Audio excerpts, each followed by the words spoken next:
Blake Lively issued a statement following the dismissal of 10 of her 13 claims. I'm going to tell you what I hear as a person with metacognition. Everyone has been talking about this, and most of the conversation has been cynical. People don't believe that this is genuine and that it's silly and not what she should have said. I think that she is trying to communicate something here, so that's what I'm going to share with you. This was written or released approximately April 3rd. She opens the letter saying, I'm grateful for the court's ruling, which allows the heart of my case to be presented to a jury next month and for the ability to finally tell my story in full at trial. I think she feels that if she can tell the story, we will believe her. For my own sake, but also for those who don't have the same opportunity to, many of whom I have known and loved deeply in my life, and the countless I'll never know. I'm not sure if she's talking about SH or just talking about being canceled, because in that case, I am very curious who she's talking about. Is she talking about the experiences of people like Taylor Swift? But anyway, she's morally framing this continued fight as something that's bigger than herself. She wants to feel virtuous rather than headstrong for no reason. So she's attributing this experience to the broader society and making it mean something for society at large instead of just her. The last thing I wanted in my life was a lawsuit, but I brought this case because of the pervasive retaliation I faced and continue to. This is significant because this lets us know that she perceives the backlash she's still getting as retaliation and not simply cause and effect, which is exactly why she perceives what happened in the first place as retaliation. For privately and professionally asking for a safe working environment for myself and others. I hope the court's decision to show others that, as unfathomably painful as it is, you can speak up. She feels that filing this lawsuit and taking this route was her only option to do two things. One, to either right the scales. She simply may not have been able to continue on having gone through something like that and being unsure of who she is. So she needed to do this lawsuit so that she could feel okay with herself again. The other option is that she experienced such deep trauma from this experience that she needs someone to be held accountable, and it feels like cosmically someone has to own up, or someone has to answer for treating someone so badly. Remember, she feels that this was violent, but we'll get to that. Don't be distracted by the digital soap opera. The constant packaging of this lawsuit as a celebrity drama is not only irresponsible, but it's by design to keep you from seeing yourselves in my story. She is actively reframing the narrative from a celebrity dispute to something that the world should personally identify with. She wants us to put ourselves in her shoes and think about what this has to be like for her. That's why she's saying this, because she wants us to stop scrutinizing her and really try to understand where she's coming from. Next, she says the physical pain of digital violence is real. I think this line, along with Never with Teeth, these are going to be like the two things that live on from this whole thing.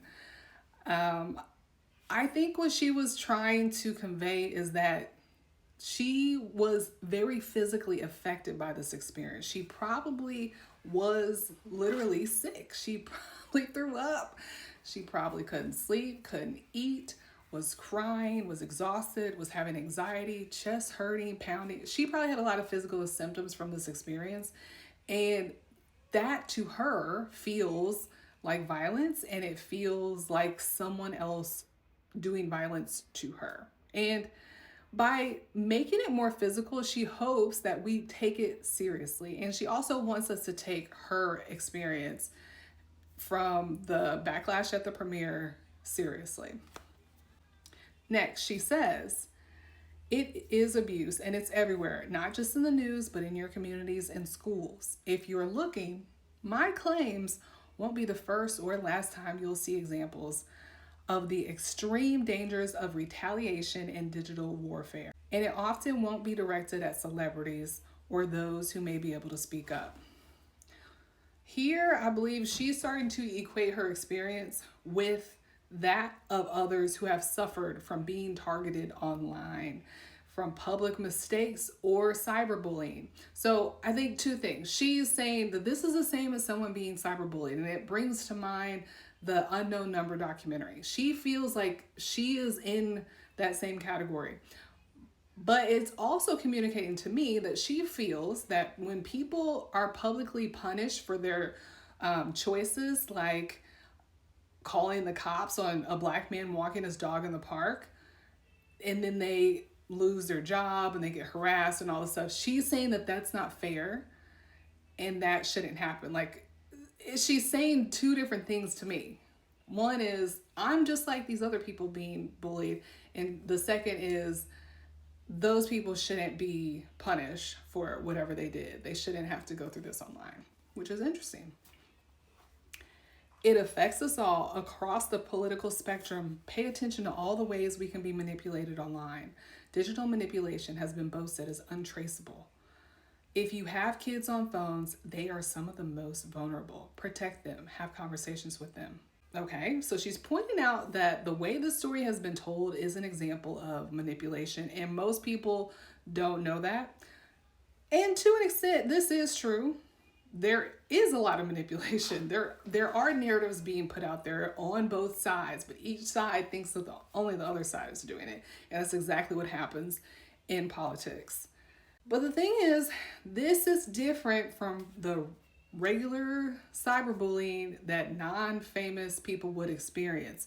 What she's going through is more sophisticated than anything any regular person would go through, because we're not rich and famous, and we don't have rich and famous people coming after us with all their resources, which is what she is claiming that happened. So this appeal to us as comrades in this fight against digital warfare is just not really equal. It's not one-to-one.